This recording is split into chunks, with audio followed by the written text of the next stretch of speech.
Neutralization reactions.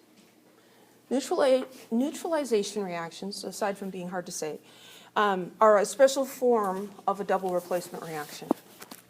Here we have an acid and a base reacting to form a salt and water. Again, salt is an ionic compound. How do we identify acids? Well, we learned from nomenclature enough to help us identify acids. An acid releases hydrogen ion in solution, and we identify an acid from its formula because it starts with H. A base is something that releases hydroxide ions. And so what we'll usually see is a metal hydroxide, like sodium hydroxide or something like that. And so the hydrogen and the metal switch places. So the B here, which is standing in for a metal, leaves with the X, and this hydrogen leaves with the OH, HOH, which is just a different way of writing water. So acid plus base gives salt and water. Neutralization reaction. Here's an example. Hydrochloric acid reacting with sodium hydroxide forms sodium chloride and water. So you take an acid and you take a base, and either of these could be pretty dangerous to consume. And if they're mixed in correct proportions, what you end up with is salty water. You can't necessarily see that this reaction has occurred. There'll be a little bit of warming. The solution will get a little bit warm, but you might not notice that. It is slightly exothermic, and heat being released is an evidence of a chemical reaction. But that's not enough to help us really see this reaction. So what we often do is use something called an acid-base indicator. In this instance, it's this guy, phenolphthalein.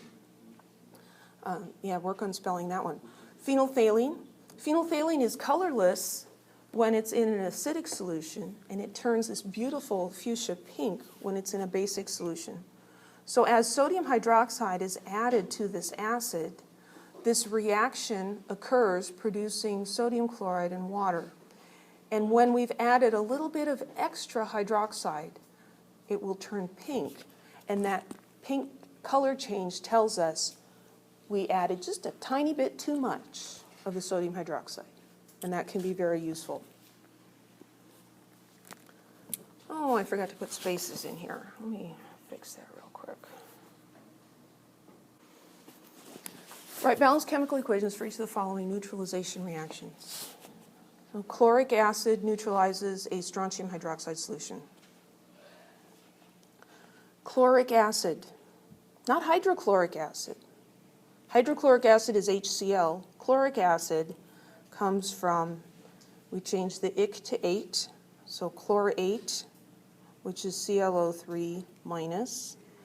And this has a -1 charge, so we need 1 hydrogen on there to make a neutral compound.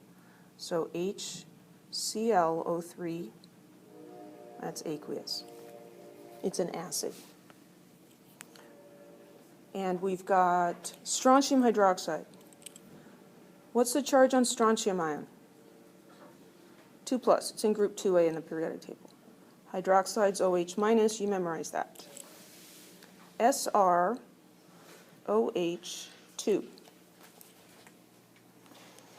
We could check this in the solubility rules. The problem's telling us it's a solution, so we'll put AQ. It's a neutralization reaction, but we can approach it the same way that we approached the double replacement, because it is also a double replacement reaction.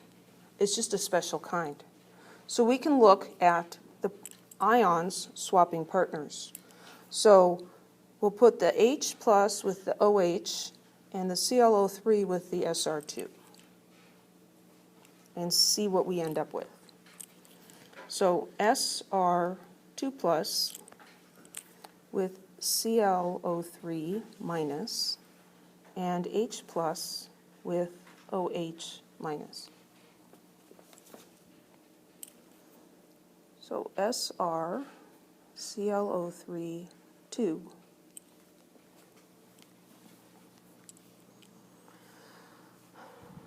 And H plus and OH minus, we usually write that as H2O. And that would be a liquid. What should we put for the state of strontium chlorate?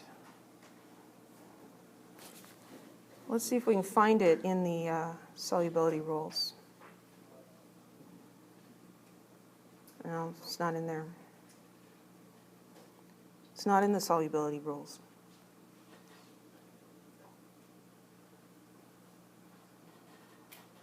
What am I looking for? You see this? In these neutralization reactions, the salt is usually aqueous. And I'm not going to try to trip you up with that state. So the neutralization reactions almost never involve a precipitate. So we can put AQ here. That's one of those minor detail things. And then we have to balance this.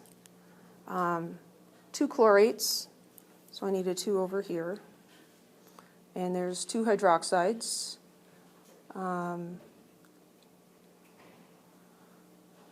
So 2 hydroxides. Remember, this H2O is actually H plus and OH.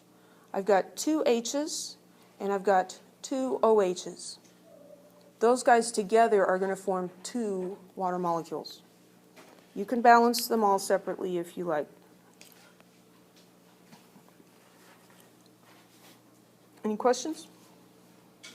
Phosphoric acid neutralizes a sodium hydroxide solution. Well, phosphoric acid comes from phosphate. And the other ion is H plus, and so this is going to be H3PO4 aqueous.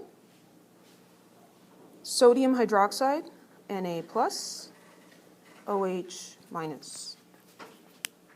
They tell us it's a solution, so we don't have to look it up. That's so thoughtful of them.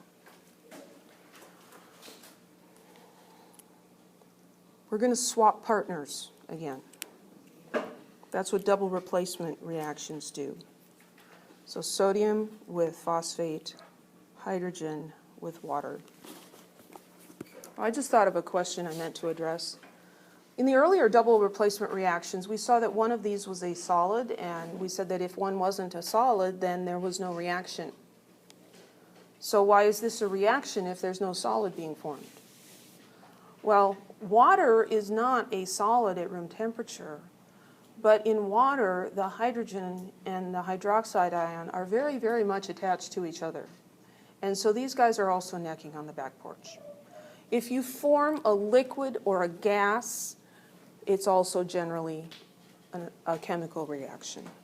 It's just if you have 2 aqueous solutions and you get 2 aqueous solutions, all you did was mix things up. So here we're going to get wrong color.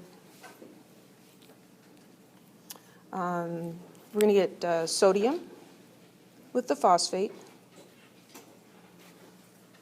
and hydrogen with the hydroxide. So we're going to end up with sodium phosphate. That one is in the table, and it is soluble. And then we're going to get H2O, which is a liquid.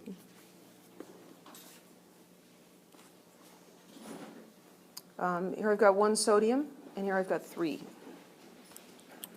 So I'll put a 3 in front of sodium hydroxide. That gives me 3 OH's to go with these 3 H's. And so that's going to give me 3 water molecules. Any questions?